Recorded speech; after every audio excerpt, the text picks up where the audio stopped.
Good morning, ladies and gentlemen, and welcome to our 30th Annual General Meeting. My name is Gary Smith, and as Flight Centre Travel Group Limited Board Chairman, I will chair this meeting.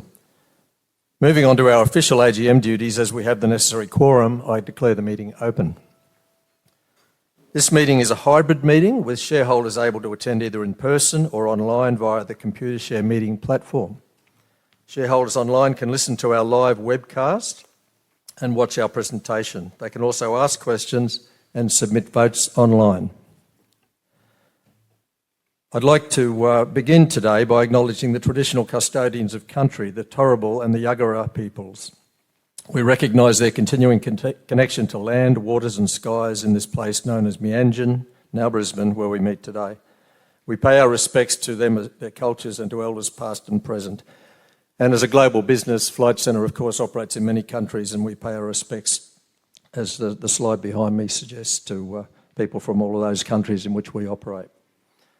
I'd now like to introduce directors: John Eales, Graham Screw Turner, Rob Baker and Colette Garnsey. Our Financial Controller, Adam Campbell, and Company Secretary, David Smith. Unfortunately, Director Kirsty Rankin is unwell and unable to be here in person today, but she is dialed in and listening, so sorry you couldn't be here with us, Kirsty. We're also joined today by various senior executives representing many of our divisions, businesses and disciplines. Finally, our auditor EY is represented today by audit partners Alison de Groot and Amy Cinquini. Given this is a hybrid meeting, there are a few matters I need to run through. Only shareholder representatives and attorneys of shareholders and proxy holders who are attending in person today and holding blue admission cards and those attending online are entitled to ask questions or vote during this meeting. For attendees attending in person, to ask a question, you'll need to raise your hand when I invite questions at the appropriate time. Online attendees can submit questions at any time by selecting the Q&A icon on your device. Select the topic your question relates to from the drop-down box. Then type your question and press the send button. Online attendees can also ask verbal questions by following the instructions written below the broadcast window. Although online shareholders can submit questions at any time, I will address those questions only at the relevant time during the meeting. If we receive multiple similar questions on any topic, we will try to group them together. I will ask Hayden, our moderator, to read out the questions at the appropriate time. Voting today will be conducted by a poll on all items of business, and I will open the voting shortly. For attendees present in person, on the reverse of your blue admission card is your voting paper and instructions. You will need to follow the instructions, mark a box beside the motion on the voting paper to indicate how you wish to cast your vote, and then lodge it in the ballot box before voting closes. Proxy holders here in person have attached to their blue admission cards a summary of their proxy votes, which detail their voting instructions. By completing the voting paper, you will be deemed to have voted in accordance with those instructions. Proxy holders who are entitled to cast any open votes will need to mark a box beside the motion to indicate how you wish to cast your open votes. For attendees online, a polling icon will appear on your device when voting opens. Clicking on the icon will bring up a list of the motions and present you with voting options. You simply select one of the options for the relevant motion to cast your vote. There is no need to hit a submit or enter button as the vote is automatically recorded. You may change your vote at any time up until I declare the voting closed. All attendees, whether online or in person, may submit votes at any time from when voting opens until I declare that voting has closed. Finally, I appoint Lewis Brimlow of Computer Investor Services to be the returning officer and to conduct the poll for this meeting. I now declare voting open on all items of business. We will start today's meeting with the Chairman's address, after which I'll invite Screw to address the meeting in relation to our plans and prospects for financial year 2026. We'll then move to the formal business for the meeting before finishing with general questions for shareholders. So I'll now proceed to the Chairman's address. The 2025 fiscal year presented challenges, but it also highlighted the resilience and strength of our company. Despite market turbulence, we achieved year-on-year total transaction value growth for the 26th time in our 30 years as a listed entity, again opening up the world for those who want to see and reaffirming our brands and customer propositions' enduring appeal. While underlying profit before tax of $289.1 million fell short of our expectations, a disappointing outcome for us and our shareholders, we've taken decisive steps to position the company for renewed growth in TTV and profit in financial year 2026 and beyond. Overall, we remain very confident in our future growth prospects and our ability to create shareholder value, given the diversity of our brand portfolio, which includes leading global businesses in both the leisure and corporate sectors, our track record of delivering year-on-year TTV growth, which means our business value propositions continue to resonate strongly with customers, the strategies that are in place to boost productivity and efficiency and thereby drive stronger net margin and bottom line growth, our strong balance sheet and cash flow, which gives us flexibility to invest in growth and capital management initiatives, and our people, led by a very experienced senior executive team with a laser focus on returning our business to a profit growth trajectory during financial year 2026. We're also seeing positive signs in early financial year 2026 trading, which is something that Screw will talk about in greater detail shortly. I'd like to touch on a few highlights from the year. Looking beyond financial results, I'd like to highlight some of our notable achievements. As illustrated on this slide, we invested circa $450 million in capital management initiatives. Since year-end, we've also declared and paid a 29-cent per share fully franked financial year 2025 final dividend, taking total payments for the year to 40 cents per share in line with financial year 2024. We've continued to buy back issued capital on market. We've now spent about $110 million buying back about 8.6 million shares. We've issued a new longer-dated $450 million convertible note, which has given us the capacity to buy back the 2028 notes in their entirety and to reduce the 2027 notes face value. We view our convertible notes as debt instruments and intend to continually actively manage them and our capital base to reduce the potential dilution in earnings per share. We continue to invest in growth sectors and innovation. For example, we acquired a cruise club in the UK to expand our My Cruise package holiday business internationally, following the successful growth of our business in Australia. Cruise Club's results look promising, with October TTV increasing about 70% year on year. Our investment in the luxury leisure sector has also delivered solid returns with Scott Dunn, the business we acquired in January 2023. It's performing very well and started financial year 2026 promisingly ahead of its peak second half profit periods.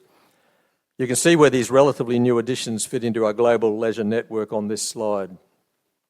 While we've not made any additions to our corporate brand stable, we have seen pleasing and promising growth from two specialist businesses that operate under the Corporate Traveller and FCM banners, Stage and Screen and FCM Meetings and Events respectively. Both segments are large, require specialist expertise and deliver higher margins than transient business travel, in addition to giving us access to larger addressable markets. Our corporate brand stable is illustrated on this slide. Group-wide, we've made significant customer experience enhancements by developing a new leisure loyalty program, which is set to launch later in the first half, and upgrading technology for leisure and corporate customers, and leveraging AI for personalisation, dynamic price and operational efficiency. And Screw will talk more to that in his address. While AI presents us with an opportunity, it does of course also represent a threat. As competitive customer offerings emerge, we're very cognizant of this and are working diligently to combat these competitive threats and offerings globally as they arise. I'd like to talk about sustainability and our people. Our commitment to sustainability and our people remains unwavering. The initiatives we are pursuing reflect our belief in contributing positively to the planet and creating a brightness of future for our people. In recent years, we've prioritised reforestation, and through the Flight Centre Planning for the Planet program, which we offered to our customers as part of the Captain's Pack, we've now committed to planting more than 2.7 million trees globally. And more than committing, we've actually been successful in planting a significant number of those trees. And a really important part of that program is the social impact that that program is having on communities, and we've seen that personally. It's really quite special. Travel Associates is also supporting a project in Fiji that aims to restore native forests, improve food security and support local livelihoods. The most satisfying and important investments we make in any given year are in developing and supporting our people. We believe very strongly in providing our people with a brightness of future, a path towards achieving their career and personal goals, which encompass crucial areas like training, learning and development, and personal and financial health and wellness. This is backed by a commitment to promotion from within our ranks wherever possible. During financial year 2025, 34% of our vacancies globally were filled by internal candidates. That's a statistic we're very proud of. The next two slides show our global brand footprint. The geographical footprint means that our people also have the opportunity to further their careers with us internationally, and a number of people in the room today have done just that. We're also proud of the unique and long-standing benefits programs that are in place and are currently working to reinvigorate the MoneyWise, which is financial planning, the HealthWise, health and fitness, and TravelWise offerings, TravelWise obviously being travel. Those offerings post-pandemic are made to ensure our people have better access to these valuable services globally. During financial year 2025, we moved to modernise and globalise our broader people and cultural infrastructure by implementing the Workday Human Capital Management System to gain real-time workforce insights. On behalf of our board, I'd like to again thank our people for their efforts during what was a reasonably challenging year. I'd also like to thank the directors for their contributions. We have a relatively small board of 6 with 5 non-executive directors, including Rob, John and myself, who all have long tenure. We value this stability, particularly during the very turbulent times we recently saw, but we also recognise the need for renewal and fresh perspectives to ensure the board continues to evolve to best support our businesses in a rapidly changing global trading environment. Accordingly, the board has started a director search process that will lead to changes in the near term. On a personal note, I'm conscious that my independence has been questioned by some given my length of tenure. As announced previously, the board is satisfied that I remain independent, but has taken proactive steps to manage any future perceived conflicts should they arise. And we've done that in appointing Colette Garnsey as lead independent director. This appointment provides a formal mechanism for Colette to step in as chair if a situation arises whereby my independence is questioned. Colette will do that later today when shareholders are asked to vote on my re-election as a director. In conclusion, I would like to thank you, our valued shareholders, for your continued support. Together we're building a more resilient, innovative and profitable future. Early financial year 2026 trading is very encouraging and we're optimistic in relation to our outlook. With a strong balance sheet, global brand portfolio and strategies focused on efficiency and innovation, we're confident to return to profit growth trajectory and delivering stronger shareholder returns. I'd like to now invite Screw to address the meeting.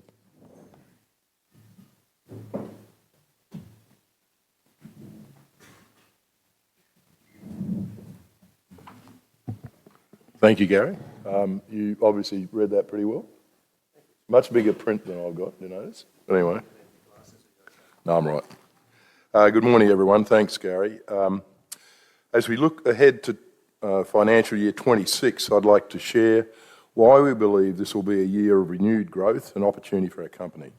Re-establishing our credentials as a growth business is certainly a priority after our disappointing 2025 financial year. Our fundamentals, however, remain strong, arguably stronger than ever, and we expect to return to profit growth this year. Now, we're a diverse global business. We've worked hard to transform our business divisions and streamline our support structures to create a more productive company with a lower cost base and stronger fundamentals. Today, we operate across 4 regions, Australia and New Zealand, the Americas, Asia, which obviously includes India, and UK, Europe, Middle East and Africa. Globally, we're also structured in 4 divisions, with large-scale leisure and corporate operations, a global supply, procurement and distribution arm, and a centralised global business services or GBS area. In addition, we have a small stable of emerging, or what we call Horizon 3 businesses, which is in the touring, DMCs, air charter and the Pedal Group in bikes, and they sit within the supply division at this stage. Our global footprint and diversified portfolio, which are highlighted on this TTV contribution slide, are key growth factors and a major advantage. We're not overly reliant on one sector. We can share resources, capitalise on synergies, and leverage supply relationships to deliver better outcomes. Our financial year 2025 results have been widely reported and have been summarised on this slide.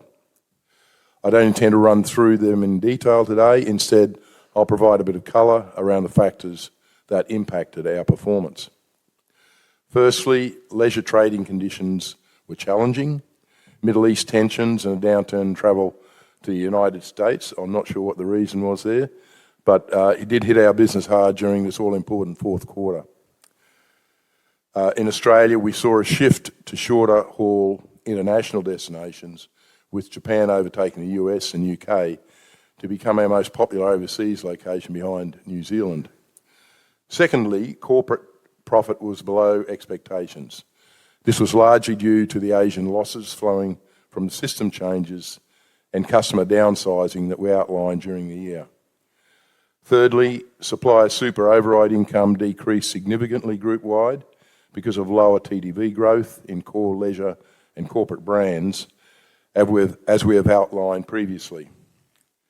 Finally, we invested in future growth drivers, including digital enhancements, the cruise sector, and TP Connects. These impacted short-term profits, but should help drive stronger future returns.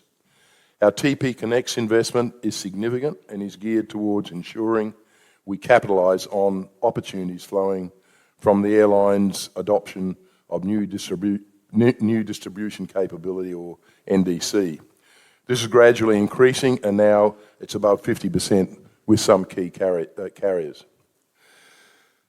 Now, despite a challenging trading environment, our corporate division achieved record TTV of $12.3 billion and underlying profit of $190 million in 2025. Excluding Asia's financial year 2025 losses and its 2024 profit, the business delivered a 6% profit growth. Corporate Traveller is set to join FCM and Flight Centre as $5 billion per year TTV businesses during this financial year. Its recent growth in the large but competitive US market is very encouraging, with 2025 second half TTV increasing by 12% and by 16% over the financial year 26 first quarter.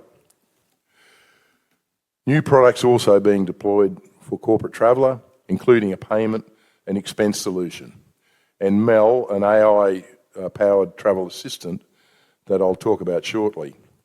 FCM is also well placed for growth after securing contracted accounts with projected annual spends of about $1.3 billion in 2025, and developing and deploying new tools and technologies, and increasing its addressable markets through new services, including the expanded global meetings and events offering that Gary mentioned just before.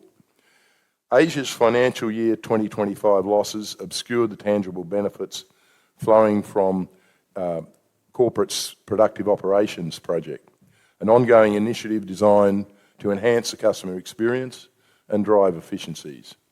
For example, TTV per full-time employee increased by 13% in the 2 years since Productive Operations was initiated, and grew again during the 2026 first quarter. We've seen significant growth in adoption of our digital products, with Melon, Corporate Traveller's proprietary booking platform in the Northern Hemisphere, recording more than 60% growth in monthly transactions in October 2025 compared to October 2024, and helping to drive the strong growth we're seeing in the Americas. Leisure delivered $11.8 billion TTV in 2025, and that was up 6.7% year on year, with $175 million underlying profit before tax. Underlying profit was 5.3% down year on year, but about 35% above the immediately before COVID. Highlights from 2025 for leisure includes productivity gains. The business achieved 86% of its record financial year 2019 TTV, with only 42% of its financial year 2019 workforce. Scalable channels. The independent agents and online contributed about $4 billion in TTV, albeit at a low margin. Thirdly, solid growth in specialist brands. Examples include Travel Money's 31% TTV growth to $1.2 billion and Ignite Travel's 20% growth to $455 million, as well as cruise and tour sales increased about 20% year on year. The reintroduced Cruise About network in Australia and Cruise Club acquisition in the UK contributed to this growth, but collectively incurred about $5 million in losses while we invested to ready both businesses for meaningful future profit contributions. The fourth quarter challenges we encountered overshadowed the progress made earlier in 2025 when our New Look leisure business was tracking towards a year of profit growth. And I say New Look because I think people sometimes forget that leisure has undergone one of the most significant structural resets in our history. The business has transformed from a large bricks and mortar network of 1,500 outlets pre-COVID down to 590 now. And it's transformed into a diversified capital-light ecosystem with scalable volume growth, access to high-margin categories, and a future blueprint incorporating AI and loyalty. Our new loyalty program, which is set to launch later this month, is an exciting opportunity and will create new engines of growth, rewarding customers, unlocking supplier value, and driving personalisation. Scaling this new business is a leisure strategic priority this year, along with growing top and bottom line results in the core Flight Centre brand and doubling down on high growth as well as high margin businesses. So we're taking decisive action to manage short-term challenges while positioning the business for sustainable long-term success. Our strategies focus on 4 key pillars. 1, cost discipline and capital efficiency, specifically targeting to hold underlying costs broadly in line with 2025 and reducing CapEx by 15 to 20% while prioritising high-impact initiatives. Secondly, portfolio optimisation, closing, repositioning or divesting non-core or underperforming businesses to sharpen focus on our growth areas. Thirdly, our margin and supplier leverage, strengthening supplier relationships to capture emerging travel trends and optimise margins. And fourthly, growth investments, accelerating initiatives on AI, loyalty programs and high-performing sectors such as cruise, tours and corporate meetings and events. Additional benefits are expected in the 2026 second half financial year from Global Business Services, or GBS, their efficiency programs which aim to reduce costs across support areas with a committed monthly cost base currently of approximately $20 million. These actions will not only help near-term performance, but also create a stronger, more agile business capable of capitalising on future opportunities. AI has the potential also to transform our industry, and we are embracing it. We're embracing it through partnerships with Quantium and Anthropic, and we are embedding AI in customer service and operations, delivering measurable benefits to our customers and our teams. Our Corporate's Productive Operations initiative is using AI to route inbound requests more intelligently to consultants, in addition to enhancing CX, the customer experience. This capability has assessed about 6.5 million requests with some 64,000 full-time equivalent hours saved. FCM SAM product has been upgraded with agentic AI, enabling it to act as a virtual travel assistant that answers questions and completes tasks autonomously. Corporate Traveller now has a similar product, Mel, which is available to our Northern Hemisphere customers via Melon and to our Southern Hemisphere people via Workspace. Mel leverages decades of expertise and rich data to deliver a smarter, more personalised experience while keeping human service at the core. The leisure business is also infusing AI capability into the customer journey, as outlined on this slide. The initiatives that are underway broadly fall into 5 categories and include trials of co-consulting and next best action programs that are currently being trialled in Australia in conjunction with Anthropic and Quantium, respectively. Our trading update, outlook and guidance. 2026 financial year is off to a positive start with first quarter results and preliminary October trading data confirming momentum across both corporate and leisure segments. Corporate is strong, with FCM securing a pipeline of account wins totalling almost 400 million so far. Asia returning to modest profitability, and the business globally delivering further productivity gains. First quarter TTV increased almost 7%, with a 5% average FTE reduction. Leisure TTV is also growing at a healthy rate, but the temporary travel pattern shifts that emerged late last year continue to impact year-on-year profit comparisons, which is in line with our expectations. We are, however, starting to see signs of recovery, which is a positive signal ahead of our peak second half trading period. Bookings from Australia to the US increased in October 2025 for the first time since the March quarter, and Flight Centre's Big Red Sale, which finished yesterday in Australia, delivered promising results ahead of the upcoming Black Friday, Cyber Monday and Travel Tuesday sales. For the full year, we're targeting underlying profit before tax of somewhere between 305 million and 340 million, and this is a 5.5 to 17.6 uplift on 2025's financial year.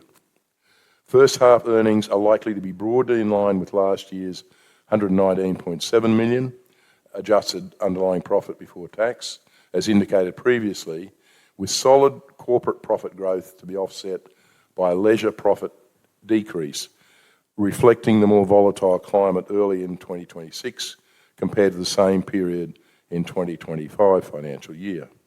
Higher net interest costs for the half will also slightly increase the other segment losses. Our profit expectations for the half and full years imply a second half profit skew, which reflects our traditional seasonality. Key profit and booking months are typically during the 6 months to June 30. This year, we expect various other factors to drive stronger second half results, including 1, the likelihood of a more stable trading climate during key trading periods late in the year, the financial year, compared to the volatile conditions that we encountered during the 2025 fourth quarter. Secondly, a more significant Asian turnaround, given 2025 losses were second half weighted, and tailwinds from cost out initiatives that are gaining momentum group-wide and from productive operations, which is starting to deliver tangible benefits, as well as fourthly, margin improvement if we can continue to deliver stronger TTV growth in core brands. While we will again prioritise organic growth and expect to continue with our on-market share buyback, we will consider investing in M&A, mergers and acquisitions, if attractive opportunities arise that are aligned with our strategic objectives and that create shareholder value. Areas of interest could potentially include businesses with 1, technology that enhance productivity or the customer experience, or 2, capability in specialised and rapidly growing leisure or corporate sectors. As announced previously and consistent with prior years, various items will be excluded from underlying results, including about 20 million gain in the recent Cross Hotels sale, which was our Southeast Asian hotel group. These exclusions are outlined here and are expected to decrease during 2026 and again in 2027 financial year as various initiatives transition into a business as usual phase. This includes productive operations and the GBS transformation costs, along with the loyalty program's one-off establishment costs and start-up phase losses. So in conclusion, in just under 3 weeks on December 1st, we'll celebrate 30 years as a listed company. In our first year, we generated $1 billion in TTV, just under $1 billion, I remember, and $19 million in profit. Now, to put this in perspective, last year, one emerging brand that you don't hear a lot about, Travel Money, delivered comparable results on its own, with a $1.2 billion in TTV and an $18 million profit. Our corporate businesses delivered more than 12 times our 1995 TTV and 10 times our profit. And leisure delivered almost 12 times our 1996 TTV and 9 times our profit. Pardon me.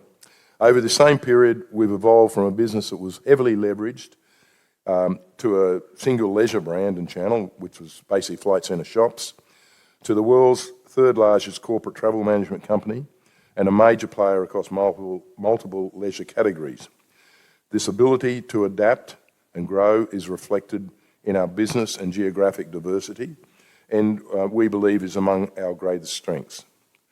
I'm reasonably optimistic about 2026 financial year and the chapters ahead, just as I was 30 years ago.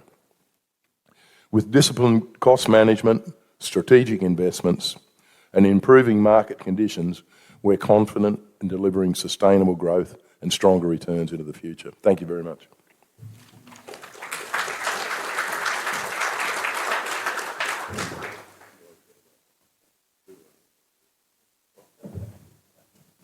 This is Gary Smith again. Sorry about that.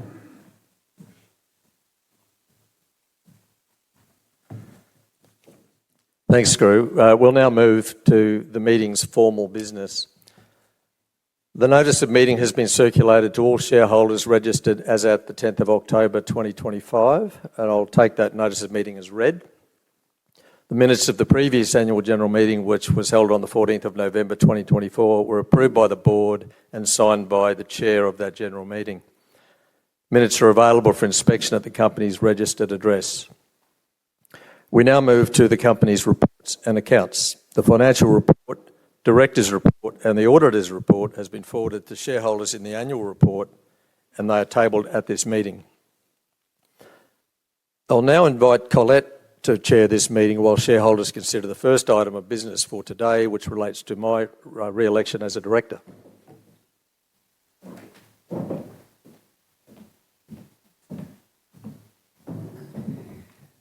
Good morning. As the first item of business is the re-election of Gary Smith as a non-executive director of the company, I will chair this meeting while this resolution is put to the meeting. In accordance with the company's constitution, directors may not hold office past the third AGM following their appointment. This, of course, excludes the managing director. At least one director retires each year and offers themselves for re-election. Accordingly, Gary retires and offers himself for re-election today. The number of proxies received prior to the meeting should now be showing on the screens, and I invite any questions on this item from shareholders attending the meeting in person today. And I believe we have Sarah and Chelsea here who with microphones, so should shareholders wish to ask a question, put up their hand and you'll be handed a microphone.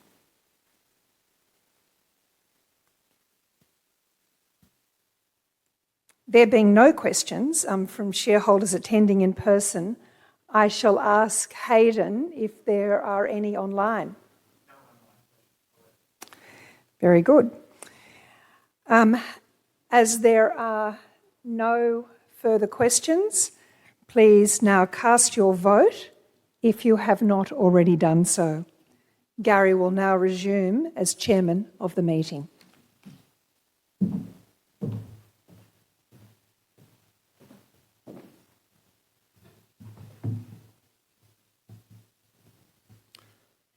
I now move to the next item on the agenda, which is the re-election of Director Kirsty Rankin.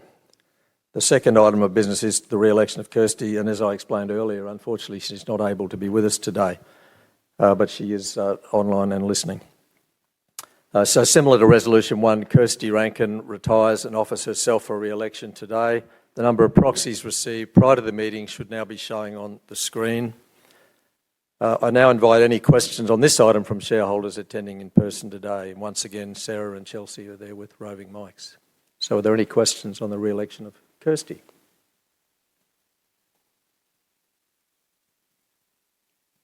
With no questions. No questions from shareholders attending in person. Hayden, are there any online questions in relation to this? So as there are no further questions, please now cast your vote if you have not already done so. And I now move to the next item on the agenda. Resolution 3 is the approval of the grant of long-term incentive plan rights to the Managing Director. Approval is sought, including for the purposes of ASX Listing Rule 10.14, to grant to the Managing Director and Group Chief Executive Officer, Graham Turner, up to 95,804 rights under the long-term incentive plan operated under the company's long-term retention plan, and to his acquisition of ordinary shares in the company on the exercise of those rights. Voting exclusions have and will be applied as outlined in the notice of meeting. The number of proxies received prior to the meeting should now be showing on your screens. And I now invite any questions on this item from shareholders attending in person today. Are there any questions from the floor? Could you state your name, please, and stand, and we'll get a microphone over to you. Thank you, Mr. Chairman. George Bomber is my name. I'm a director of Faircase Proprietary Limited, shareholder. I don't know whether this is in the best interest of all the shareholders. You spent $54 million buying back shares, and now you want to issue more shares. To increase the value of the shares that Mr. Turner has already, we need an increase in profit and dividend to shareholders. You put more shares out, the dividend per share goes down. You bought shares back to bring the dividend per share up. So you're defeating the purpose. If he gets fully franked dividends, he has less tax considerations because they're more tax efficient. We have clowns in Canberra that want to introduce a unrealised capital gains tax, no offset against capital losses, gets these shares, creates capital losses. He's better off to have the share price going up without issuing more shares so that these existing shares aren't underwater like most of ours. Thank you. Thank you for your question, George. It's a good thing that those, I think you said, referred to them as the clowns in Canberra, at least they backed off that unrealised capital gains move. Watch this space. The proposed LTI for Screw, basically all it does is brings his pay structure in line with other senior executives. It's not just for him. And this is to incentivise them to drive the share price. So exactly, what you're saying about having a negative impact, we would argue hopefully will have a positive impact. The 30% is a transitionary component. The objection, I guess, most people have made is around the LTRP, which is a long-term retention plan. That's something we'll be phasing out over time. All benchmarks show that Screw was paid well below his peers. And one example of an analysis of this is CGI Glass, who ran some numbers that suggested he earned about half his market rate in financial year 2025. So the board's certainly very comfortable with the value that we receive as a company from Screw in the role of Managing Director. But thank you for your question. Are there any other questions on Susan? Thank you. Good morning. My name's Susan Bailey. I'm a representative of the Australian Shareholders Association, and I have a question regarding the long-term incentive plan. Sorry, just the page over. The proposed plan for Mr. Turner has a 30% weighting for simply being employed at the time of vesting. As you are a founder and a major shareholder, why do we need to pay part of the LTI based on you being employed at the time? Thank you, Susan. As I said, the plan is the plan that applies to all senior executives, and Screw is included along the same terms and conditions as everyone else. That 30% is something that is phasing out. So we had a long-term retention plan, which we launched partway through the pandemic, if my memory serves me correctly, and that was all about wanting to keep our good people. That's now something we're phasing out, and that'll take a couple more years to phase that out, and it'll disappear from the LTI, is our current intention. Are there any other questions on this, Susan? Thank you. Sorry, one more question too. If the issue is, as following on from the previous questioner, that Screw is underpaid, then why not boost his base salary and show the benchmarking? STI and LTI are supposed to be incentives and at risk, not to correct an underpaid KMP. We don't really want to pay him anymore. He's good value, and we take your point, and we have actually increased Screw's remuneration over recent years to better reflect the market, but it's still well short of market. We do recognise the fact that in time, in appointing a new CEO, that remuneration will have to increase further. At this point in time, Screw's happy with the arrangements we have, and the board is happy to leave those as they currently stand. Any further questions? So let me just move on. If there are no further questions from shareholders attending in person, I ask Hayden if there are any online questions. No questions, Gary. Thank you, Hayden. So as there are no further questions, please now cast your vote if you have not already done so. I'll now move on to Resolution 4. The fourth item of business is to approve the issue of convertible notes and to refresh placement capacity. Approval is sought to the ratification for all purposes, including for the purpose of ASX Listing Rule 7.4, of the issue of 2,250 senior unsecured, unsubordinated convertible notes. Voting exclusions have and will be applied as outlined in the notice of meeting. The number of proxies received prior to the meeting should now be showing on your screens. And I now invite any questions on this item from shareholders attending in person today. Do we have any questions on that motion? Susan. Thank you, Mr. Chairman. My question is that there's been a lot of dilution with the shares since COVID. There were 80% more shares issued to get through COVID, and then another 10% issued so far to the end of COVID. Although 2032 might seem quite a way off, might there be a risk of further excessive dilution which might depress the share price for ordinary shareholders? Thank you. Thank you for that question. We're very cognizant of that risk, and that's why we've been actively looking to buy back convertible notes when it made economic sense to do so. It's our intention to keep doing that, so we don't have any dilution. So it's something that's actively being managed. Any further questions on that motion? So if there's no further questions from shareholders attending in person, I ask Hayden if there are any online questions. As there are no further questions, please now cast your vote if you have not already done so. The fifth and final item of business is the adoption of the Directors' Remuneration Report as presented in the annual report. It's just a reminder that the key management personnel listed in the annual report and their closely related parties are not permitted to vote on this resolution. The number of proxies received prior to the meeting should now be showing on your screens. And I now invite any questions on this item from shareholders attending in person today. Yes, sir.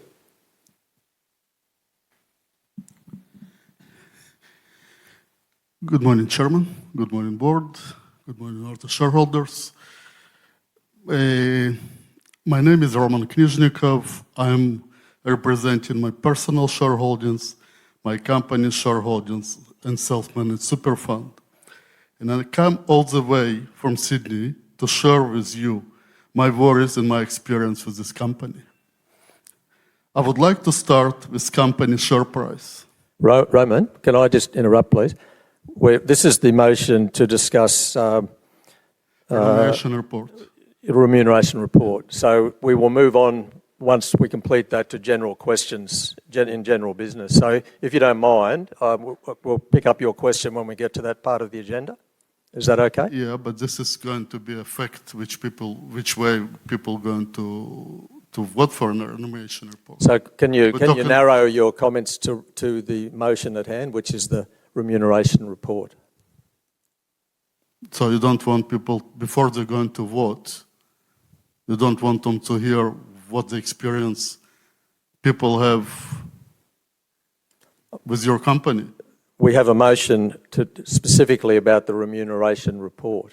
So if you can narrow your focus of the question in this instance, and when we come back to general business, you can raise your broader Okay, question. I can wait, but I'm not going to vote before we discuss it. Because we're talking about remuneration report. That means people need to be paid to do the job. If they're not doing the job properly, they're not supposed to get paid whatever you offer them. Now, with Graham, I was sitting quiet for one reason. He really not paid enough for his position. But according to share price, I will never vote for him to get increase because we as the shareholders losing money. We're losing our company, actually, the way which we're going. But I'm happy to wait. You want me Okay, to well, wait? let's take that comment as noted, and we'll move to, are there any other further questions on the remuneration report?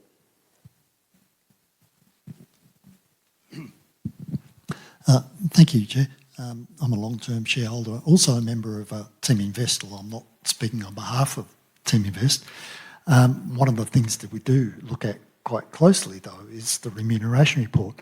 And what I noticed this year is the LTI now has relative total shareholder return.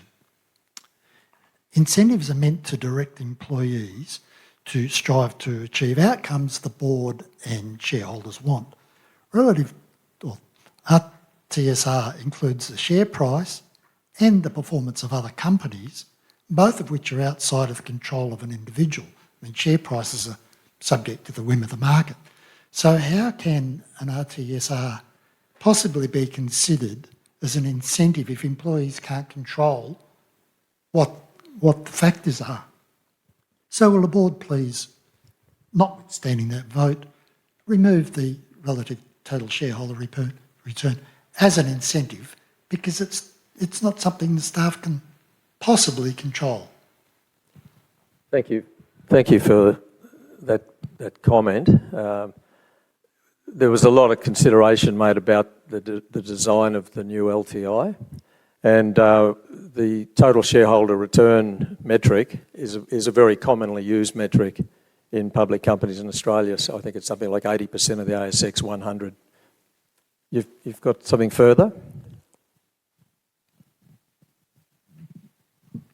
In John's lead-up at the start of the remuneration report, it says Flight Centre do things differently. That's not different. That's just following the proxy advisors. That's a fair comment. Yeah, so you're not doing anything different. I guess the logic of that metric is to try and align our executives' focus on driving a positive increase in the share price, and distributions to shareholders are also a part of that. So I note your comment that the remuneration report vote is with the meeting, basically. So if there are no further questions, please now cast your vote if you haven't already done so. Aidan, we have a question online. Gary. Given the FY26 focus on cost optimisation and productivity gains, how will executive incentives be structured to reward sustainable profit growth rather than short-term cost reductions? That's come from Mr. Joaquim Villarreal. I'm going to ask our Chair of the Remuneration Committee to answer that question. John Eales. Gary, I might actually throw this a bit more to Adam because I think Adam is very integrally involved in the cost aspects of the business. But I think just in relation to a couple of the other questions, it's probably worth reflecting on the amount of input we took from a lot of shareholders, but also other advisors in how we prepared the report this year and prepared the structures of the LTI moving forward, taking in consideration how we've done things in the past, but also the fact that when shareholders do well, we want our executives to do well as well. So we wanted to align that more. Yes, look, we have always been proud of doing things differently, and we have changed how we've done things this year to align to what we think is a better structure moving forward and adjusting what we had previously done the year before. So we're not afraid to change. We do listen and we do make adjustments there. But Adam, I think from a cost perspective, you'd be better speaking on that. Yeah, sure. Thanks, John. I think I'll answer the direct question in two ways or two parts. The first, from a cost out perspective, there is a combination there, certainly of short-term cost mitigation. But the second element is restructuring our cost base and establishing the business for the future. The reality is that we need to completely redesign the way that we operate and the operating models for ourselves going forward, and that will feed into ongoing sustainable profitability rather than just short-term. The second element that I'll point out is the STI is based on current year profitability for the group or for specific businesses. But going back to the new LTI, it does have an EPS component of it over 3 years, which does mean that our executives are focused not just on the current year, but also on the way that the earnings continue to grow over that 3-year period. So that's probably my response to that one, Sean. Thank you. Any further questions on this motion? So as there's no further questions, please now cast your vote if you have not already done so, and I'll now move to the next item on the agenda, which is general questions. So we'll now address questions and comments submitted on the annual financial report, the director's report, the auditor's report, or the company's management. Alison de Groot from EY is available to answer questions about the audit's conduct, the audit report's preparation and content, the accounting policies adopted by the company in relation to the financial statements preparation, and the auditor's independence in relation to the auditor's conduct, the audit's conduct. Are there any questions from shareholders attending in person today? Roman. You're more than welcome. Thank you, Gary. Should I start from beginning or should I continue? I think you can continue. Okay. I would like to start with the company share price. It's at the level of COVID shutdowns. Let me remind you that during COVID shutdowns, people could not travel to neighborhood suburbs, so it is understandable why our share price was so low. But now, when everyone going overseas, including at your Lego at the report, the share price should force us to ask questions from our company management. Why? I would like to analyze some changes this company introduced after COVID. Before COVID, this company was matching or even provided better price.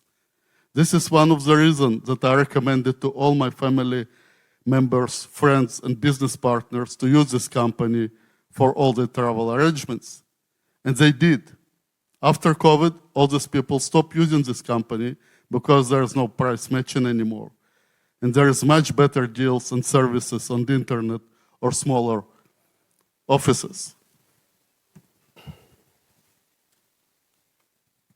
Now I want to share my personal experience with this company that I'm sure this management not aware of.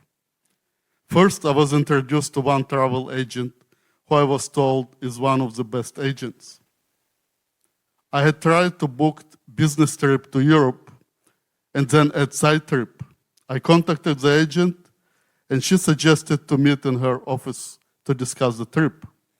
I wasted more than an hour in her office and got nothing. She was wasting my money like garbage. but book with someone else. Second time I contact the same agent with special package. We won't ask her to book the package, but she decided that we would not enjoy the package and offered us different package, 4 times more expensive. We booked this package with different agent and we love our trip. What really upset me, that the agent can decide on my behalf what I like and what not. This is not her job. After this, we decided not to deal with this agent who wasted our time. We were introduced to another agent. His name is Mark, and he's a very good agent, and I highly recommend him. He booked me a couple of trips, but some segments of trip we needed to book ourselves because this company were not cost competitive. One of the example is that we needed one night hotel to catch flight next day. I was offered hotel without transfer and no breakfast. We booked hotel ourselves with transfer and breakfast from the transfer from to airport and breakfast at quarter of price that offered by Mark. But now I want to raise the biggest problem that this company have. Mark booked us another package that we paid over $7,500. At the resort, we met a group of Chinese tourists who paid $2,000 for the same package. This group come with a Russian,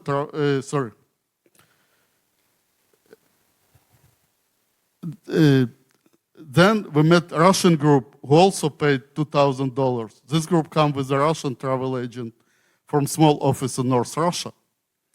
I asked her how she succeeded to get this package at so low price. And she explained to me that she negotiated this price and immediately offered me her services. Not enough. She offered her group to visit number of resorts at this price. So not like us stuck 7 days at the same resort, but they could go to visit couple neighboring resorts at the same price. Then we met English couple who paid around $2,400. Roman, I think we get the gist of what you're saying. Can we get some comments from, I'd ask Screw to comment on, you've obviously had some service issues where you weren't happy with the price that you were given. You've also commented on the share price. Is that the crux of what your question was going to be? Yes. So can I ask Screw to respond to those 2 points? Yeah, look, I'm not close enough to it, but I know Roman does have my mobile, so he's going to complain directly to me next time. But I think we should hand this over to JK as the most senior leisure person in the room to actually answer Roman's queries, JK. Why are you not priced correctly? Thank you for that, Screw. And thank you for the feedback, and I'm really sorry to hear of your experience like that, but we would love to talk to you personally one-on-one so we can really address those needs. It's clearly we haven't met your needs, and we'd love to make sure that we can actually sort them out for next time. Thank you. As far as the share price, we're all very, very focused on improving profitability and growth in TTV, and growth in profit is what's going to drive that share price. There's a lot of innovation happening in the company, which you've heard about today, so we would be quite confident that we'll see strong improvement in the coming 12 months. Are there any further questions?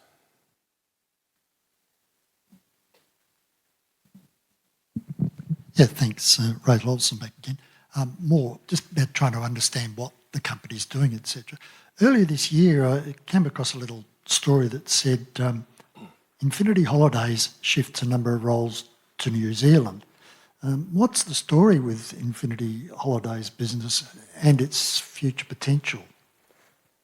Screw, would you like to pick that up, or do you want JK to talk to that as well?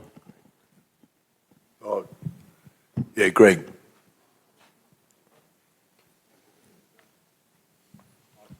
So Greg Parker is the head of supply for Flight Centre Travel Group, one of our 4 divisions. Yeah, Infinity Holidays is our B2B offering where a lot of hotel product and air products actually sold, so a lot of packages. We made a decision over the COVID period to close Infinity Holidays in Australia, predominantly because we were changing tech systems, and instead of having our consultants having to pick up the phone and call someone to do an admin function, we deployed an online booking system which meant our consultants could actually do it in store. So it improved the customer experience. We did bring Infinity Holidays back in the New Zealand market over that period. We didn't make the same change. And all we've been looking at now is an ANZAC approach across Australia and New Zealand. So we moved a lot of the roles that we currently had in Australia across to NZ because it was a cheaper cost base to be able to do it. There is a huge opportunity for Infinity to actually expand the footprint, not just with our independent business in En Voyage, but also externally to sell our product to other agents in this market as well. We've got some really solid plans in place over FY26 and beyond to grow that business. Thanks. And that leads to the second question. How much of a drag on that target of 2% NPAT, which has been around for some time, is the lower margin in Voyage business? I'm assuming it is quite a bit lower margin. Yeah, it is. And I'd throw that to Adam, if you could speak to that, Adam. Yeah, sure, Gary. Look, I think one of the biggest drags that we have on that 2% margin target is the lower margin businesses, and En Voyage is one of those. We've got other very successful and profitable businesses such as FCM, Travel Money, who are lower margin but still bring in very good profitability for us. And we don't want to turn away from those. We think that they're a very important part of our infrastructure and our house of brands. So I think it's important that we have them there, but they are certainly a drag on that. If you look at some of our other brands like Corporate Traveller, like Flight Centre brand, Travel Associates, they're all operating well above that 2% mark on average. So it's just the nature of it, unfortunately, that we've seen, or fortunately, we've seen top-line growth in some of those lower margin businesses exceeding the higher margin businesses over the last couple of years. Well, it's interesting. I mean, I think, as I say, we still see that, though, while they're lower margin, those businesses are still really important to us. So we are absolutely focused on trying to improve the margin in those businesses. Travel Money is a prime example where we do a lot of wholesaling now, and that's allowed us to increase the margin just in the last 12 to 18 months. So we're focused on increasing margin in those businesses. But whilst they're profitable, they're bringing in actual profit for us. We're not going to turn away from that, both because of that profitability, but importantly, that's the way that our customers want to interact with us as well. So we need to give that offering to them. George, sorry.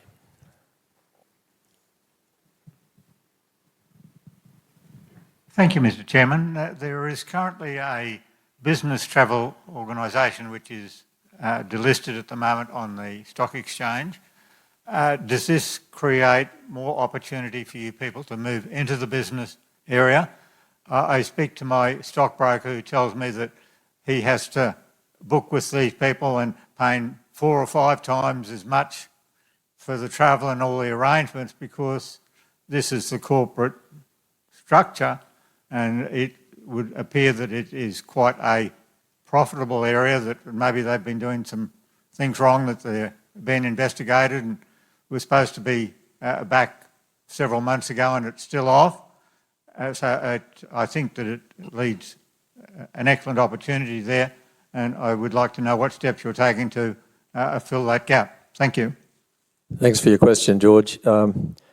Yes, we're obviously aware of that company. It's Brisbane-based. The issues that it's resolving are accounting-related issues, as we understand it. We only know what we've read in the media. So as far as their core business, it continues on. Whether this adverse publicity is having an adverse effect on their business, I actually don't know.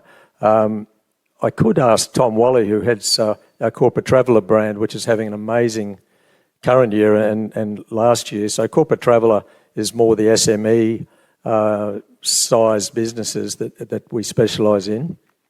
But that particular company, we would come up against them. So Tom might be able to give some informed comment about that. If we can have a microphone for Tom.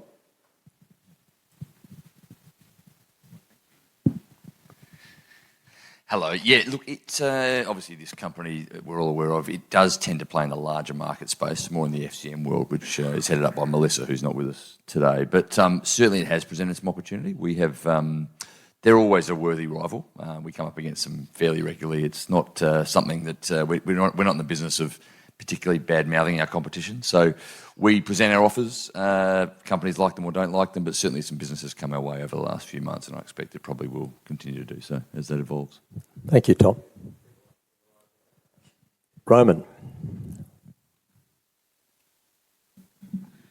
May I at least ask a couple of questions which I wanted before you rudely interrupt me? Sure.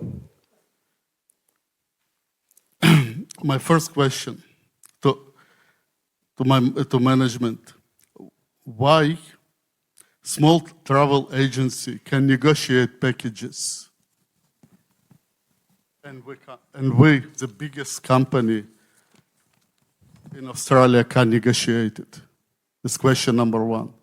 Okay, let's take them one at a time. Screw, would you like to handle that, or was that one for Greg? Yeah, it probably is one for Greg. I think one of the things is, we've got a number of brands that do packages, for example, My Cruises or My Holidays, that are very competitive, and I'd be very surprised if they can be beaten on the market generally. But Greg, do you want to have a...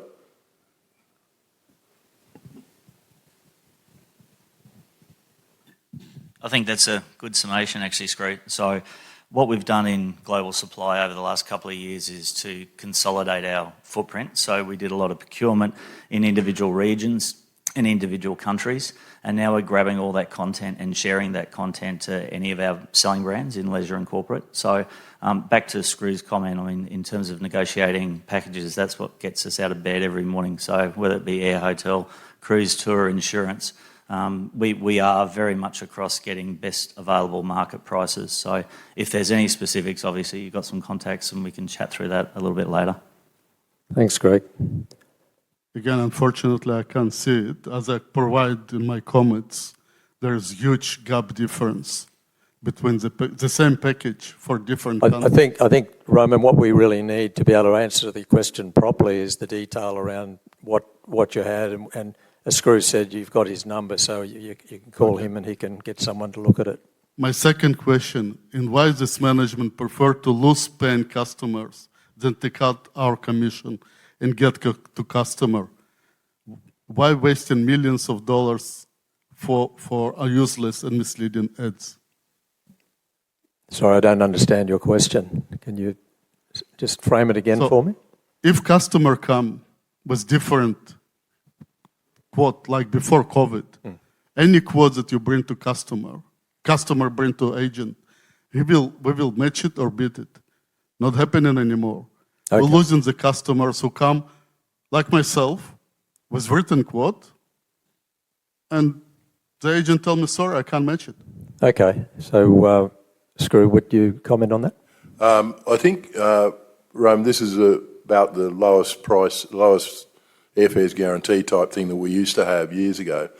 I suppose it's pretty much with flights now, the margins are relatively small. If you get NDC, and we're getting a lot better at distributing next generation distribution fares, particularly on airlines like Qantas and Singapore, and you will generally get through our shops at least the same price as the airline prices, but we certainly don't have the margin that we used to have when we had that lowest airfares guarantee. So, but our prices should be competitive. Do you want to talk about that, JK? Just to clarify a few things, because there are many factors that will affect pricing, and particularly around fares and packages that are sourced from different markets. So if you meet people and they're traveling from all parts of the world, you can often get different pricing that is set from different locations. But in terms of our offering, where we can beat the price, we will absolutely beat the price. So it's a rare occasion that we don't beat the price in those examples, because A lot of what we do now, we check to make sure when we're putting pricing out there, what is the competition doing? Is our pricing in market?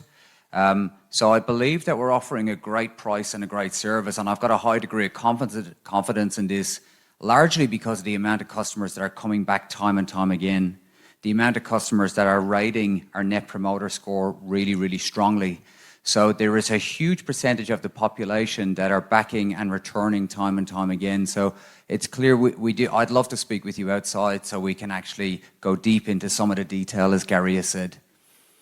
Thank you, JK. Thank you. But 400%, I think it's a little bit not small. Okay, well, I think it's a good opportunity to talk to... Last question. Thank you, yes. Many companies doing AGM, like national companies like ours, which you deal in all over Australia, doing AGM every year in different location. Why you guys all the time only doing it here in Brisbane? Yeah, that's a good question. We always have, and largely it's probably from a cost perspective to some extent. We have a number of shareholders in the room who work for the company, and it's great to have them here today. So that's something we can take on board. I think it tends to be the big mining companies and the banks that seem to rotate around the country. So that's something we haven't entertained. I can give you more, but again, thank you very much. Thank you, Roman. Are there any further questions from the floor? Yes. Eric Hammond, shareholder. We've got the Olympic Games coming in about 6 years' time. What is the company proposing to do to take advantage of the increased number of people that might be visiting Australia at that time? Let's hope we're ready for them. Screw, would you like to answer that? Yeah.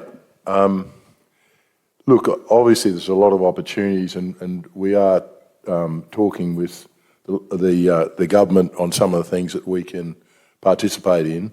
The main thing is probably whether the infrastructure gets built. So there's a lot of focus on that. From our point of view, as you say, we've got 6 years to work out what sort of programs and that, particularly from the overseas, particularly from our Northern Hemisphere businesses, how we can promote them into Australia during that period. And I think the Queensland government in particular is aware that this is a great opportunity to promote Queensland to, particularly to North America and UK, Europe. And we'll certainly be helping them with that, with packages and other opportunities there. And from my point of view, I just hope I'm still alive, of course. 6 years is a fucking long time. A follow-up question, Eric? Have you thought of any mergers and acquisitions? There seems to be going to be a distinct shortage of accommodation at that time. Have you thought of any advantages of taking advantage of any mergers and acquisitions for any companies that you might be involved with? Yeah, good point. I think the government is, or authorities generally are feeling that we're not only Brisbane, North Coast, South Coast, Gold Coast, we're going to be reasonably short of accommodation. And we're not really into the owning accommodation, but we'll be certainly encouraging any of the major operators of hotels and that to grow and to support them wherever we can. But we won't be directly investing, as far as I know, into growing accommodation. But as you know, it's going to be there's going to be issues with the amount of accommodation within easy distance of Brisbane during that time. At least the rowing looks like it's going to Rockhampton, so rowing will be right. People are interested in that. I don't know when the last time you stayed in a hotel in Rockhampton was, but they probably need new accommodation there, I would think. That's no disrespect to anyone from Rockhampton. Yes, sir. Leading on from that, will you be sponsoring the cycling at all, Graham?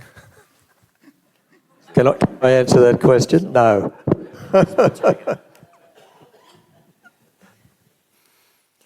Are there any further questions from the floor?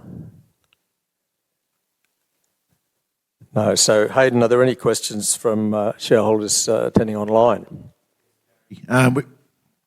We've got 4 questions online, 3 from Stephen Main and 1 from Michael Friend, who I think might be the Mike Friend that used to work for us. We might do Mike's question first and then Stephen's in a bunch, if that suits. Mike's question is, what is the outlook on air overrides for this financial year? Are airlines coming back to Flight Centre with better contracts? Is the TTV growth sufficient to see a material increase in air overrides this year? He suggested that Greg answers it, which makes me think it probably is our Mike Friend. I think that's highly likely. Yeah, thanks, Michael. Some things don't change. So as Screw and Gary addressed in a lot of our commentary, there were some challenges last year with the air overrides, particularly with the the TTV growth. And by not achieving TTV growth across the businesses globally or the level that we wanted, it means that you achieve entry-level super overrides on a lot of the air agreements. So we work very, very hard to see how we make more margin off the existing business that we have.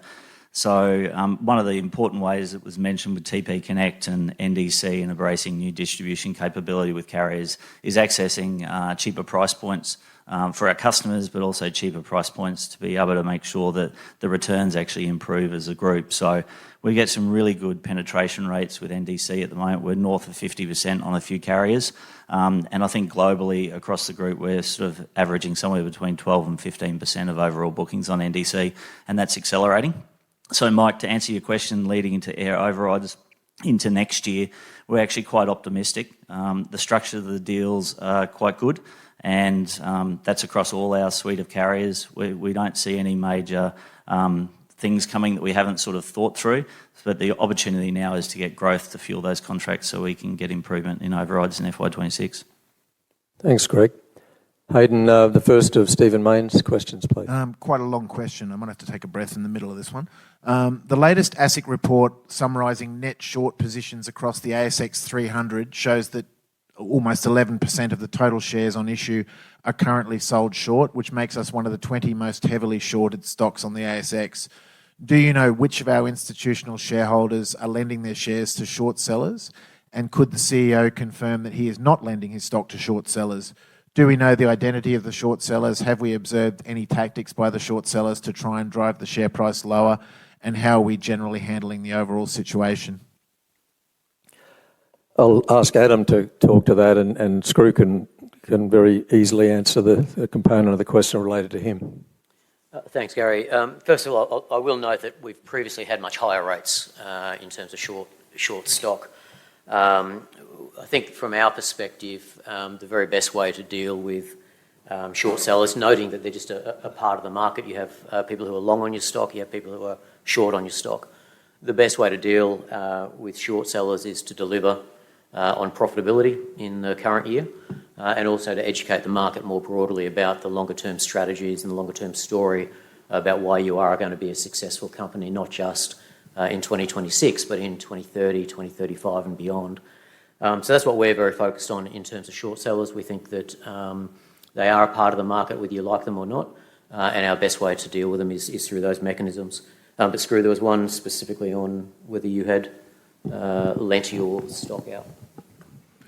Yeah, no, we haven't at all lent stock to short sellers, and as far as I know, nor have the other founders, Bill James and Jeff Harris, but I can't exactly speak for them, but I'm pretty sure they haven't either.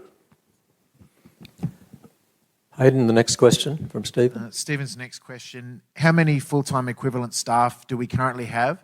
And is this likely to fall over the coming 12 months with the rapid rollout of AI?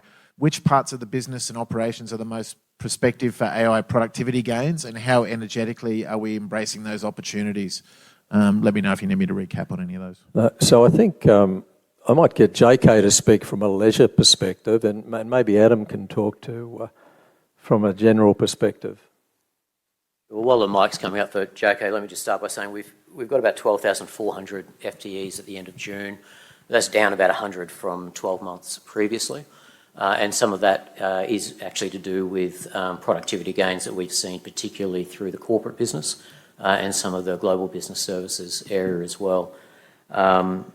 I'll just point out before handing over to JK two things to note about the company when we're talking about this. The first is that we are very much a people-orientated company. We have, as many of you know, a core philosophies and values, and people, our people, is the number one of those, and we actually live and breathe that and don't just use it as a cash cry. So we will always be a people-first organisation, but we will use AI as an enabler of our strategies with no doubt at all. And the second one is that we are a growth business, and historically that growth at a top line has come with growth in our people and our FTEs. So again, if we're able to use AI to contain some of that growth as our top line in people numbers, as top line grows, then I think we'll be successful in utilising AI as an enabler. But JK, specifically for leisure in particular, any thoughts on that? Yeah, thank you, Adam. Firstly, I think it's an exciting opportunity, and there's not a business on the planet that's not going to be disrupted in some way, shape or another. But how we are thinking about it is from three different lenses. And firstly, it's about personal effectiveness as to what does it mean for every individual within our organisation. So we've been setting our people up with the right skill set, the right tools to enable them to perform in a better way. Secondly, we look at it around business efficiency and productivity, which Adam touched on. Now, a lot of these come with investments in the early stage, and it's too early to call what sort of savings will we see in that space.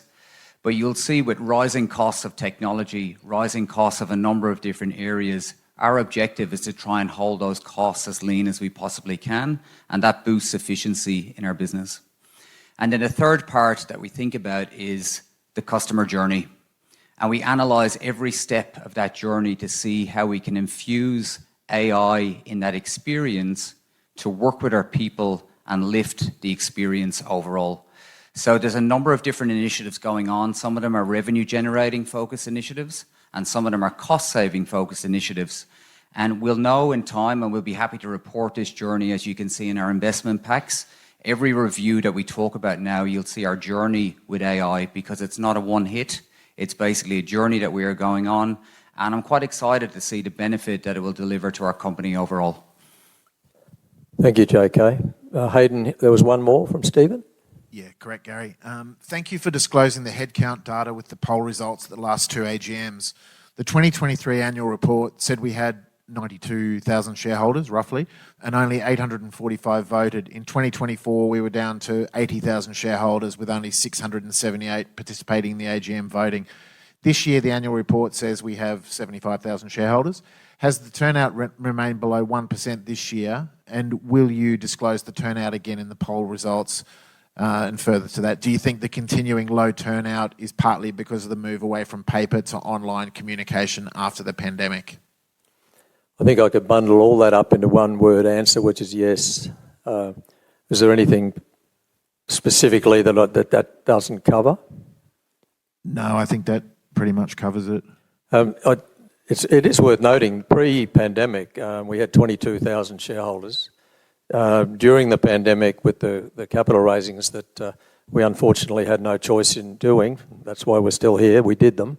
We ended up with 100,000 shareholders at one point, and we're now down to 75,000 again. So significant change in the register over the past 5 years.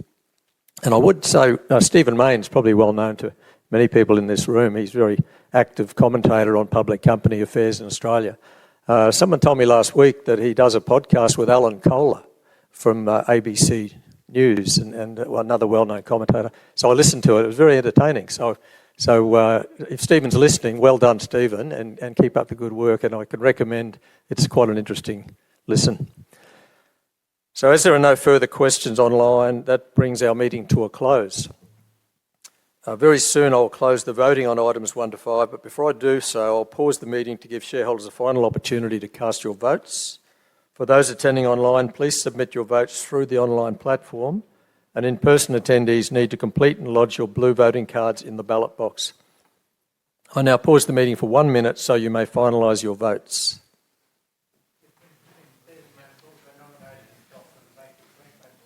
Yeah, he doesn't have a lot of luck in that.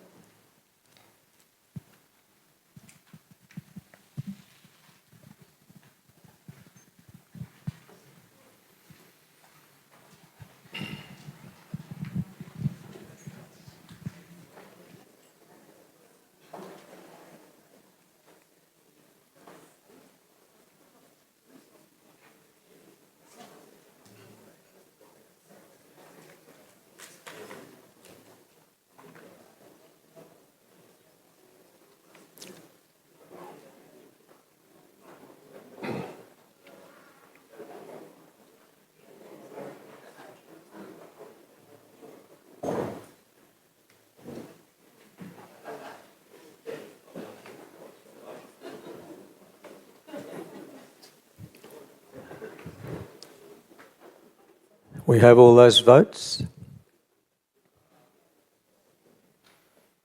Okay, so thank you, ladies and gentlemen. All voting is now closed. The results for each agenda item will be tallied immediately following the meeting and released to the Securities Exchange later today.